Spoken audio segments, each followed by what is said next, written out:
I found this tape down the woods. It's safe to say I shouldn't watch it. During my hike in the woods, I stumbled across this tape that I found on my trip. The place I found this tape is down a thicket of branches. The tape was buried deep down the branches near a small detour in the trail. The only reason I found this tape is after we cleared this small pile for us to set up camp, there it was, a tape lying underneath the pile. It's almost as if someone was hiding this thing underneath the pile. I grabbed it and stashed it in my bag for the future, and I continued on with my hike for the next couple of days.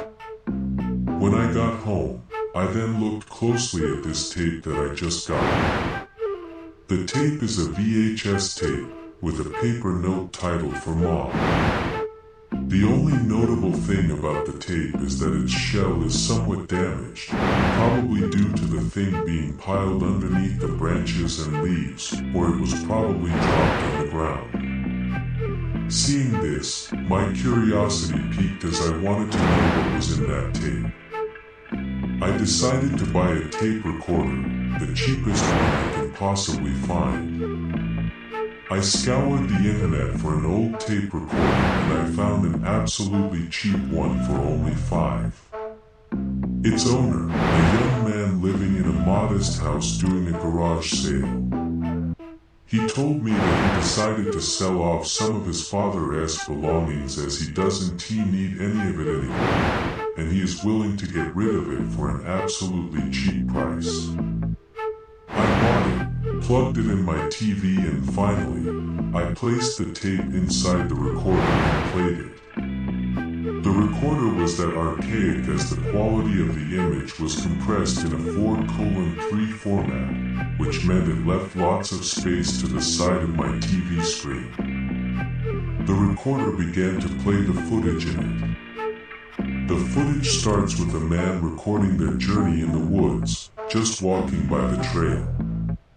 The camera person wandered aimlessly in the woods, only stopping when he wanted to point the camera somewhere else and look around. This went on for a couple of minutes before I finally saw something that raised my eyebrows. When the camera person walked towards a thick set of bushes, he then began to point the camera somewhere, but at first it was completely out of focus when we saw it.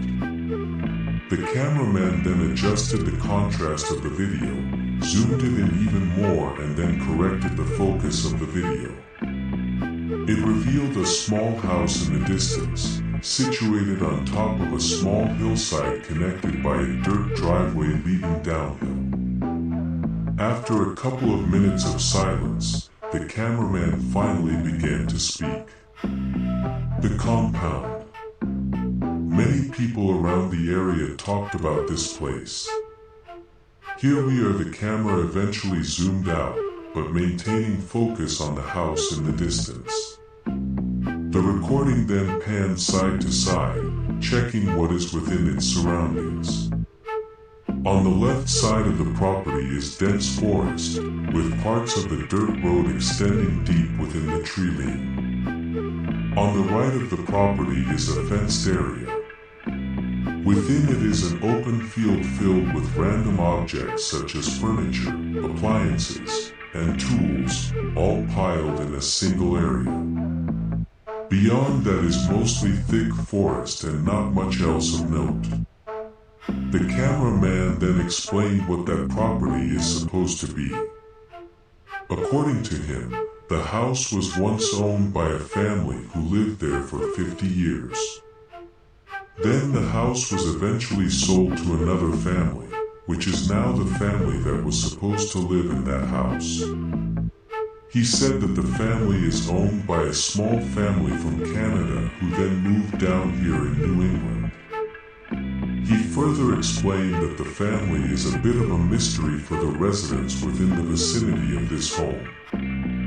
He notes that one homeowner not far from the area told the cameraman that he once observed the family walking by the trails just near the trail system where the homeowner is far from. He claimed that the father of the family was talking about something, one where he noted that the mother looked at the father blank-eyed, almost as if he said something he shouldn't. The children, however, were none the wiser as they strolled the wooded area, oblivious to what is being talked about by the parents. He then told another story. This one is that of another homeowner living next to a lake that he was hunting for deer one cold morning when he saw in the reticle of the man's rifle scope the family strolling. The hunter, of course, did not pay any attention to the family when he first saw them strolling by the woods. Minutes passed when he veered back at the family once more and he saw a harrowing sight on him. The cameraman can only describe this account as the man saw the family gaze at the hunter's general direction, prompting the man to aim the rifle clearly and see what they will do. The accounts, of course, aren't really out of the ordinary, contrary to what the cameraman has to say about this matter. That changed for the worse when he began detailing the third account of this family. He then retold the account of a hiker who was walking through the wooded area nearby. During the evening when he was about to set camp, the hiker heard a noise, prompting him to look around and locate the source of the noise. The hiker only saw nothing but the forest around him. The hiker then set up his tent for the night and finally rested. That was until he saw a silhouette of a person standing directly outside his tent, alarming the hiker. Before he even unzipped the tent, the figures disappeared, but not before hearing noises from a distance, moving away from the tent. The hiker's story doesn't sound unrelated at first, but the cameraman argued that this is the family in question who decided to approach the tent and investigate. He claimed in his own recording that the family wanted something to anyone who is in the proximity of their property, and that they will do something about it if there was any issue. Sounds like someone telling a random person to leave the property if you ask me, but what do I know? The cameraman then began to make a move towards the property and walked towards the house itself. He descended down the slope facing the property and began to sneakily bolt towards the nearby bushes. There, he hid underneath the bushes, and once he felt secured in his hiding spot, he continued to talk honestly. I thought about it for a while. When I heard about the gossip about this property, my conclusion was that there was a family of doomsday preppers making it known that they are going to hide and they will do it against the will of the world. Now looking closely at it, no, it's something much more than meets the eye.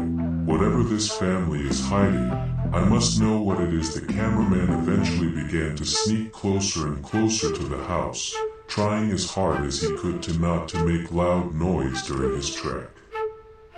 Eventually, he found himself standing next to a closed window. He raised the camera higher towards the window. The camera is now pointing at the interior of the house.